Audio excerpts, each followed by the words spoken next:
ఇదండి రేణుకుకి జరిగిన అన్యాయం. పెద్ద మనుషుల ముసుగుల్లో ఉంటూ వాళ్ళు చేసే ఘోరాలు వింటుంటే ఈ సమాజం ఎటువైపు వెళ్తోందా అనిపిస్తుంది.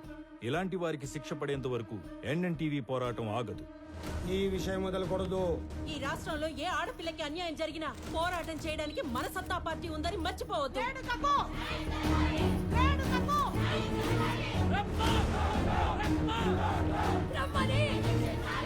నేను అనుకున్న దానికన్నా చాలా ఎక్కువ సెన్సేషన్ అయింది సార్. కానీ బ్రహ్మ ఎలా రియాక్ట్ అవుతాడో అని కొద్దిగా భయంగా ఉంది సార్. ఇప్పటి నుంచి ప్రొఫెషనల్గా కాకుండా పొలిటికల్గా థింక్ చేయి. అప్పుడు బ్రహ్మ ఏంటి, వాడు పైన నోడు కూడా కిందకి రావాల్సిందే.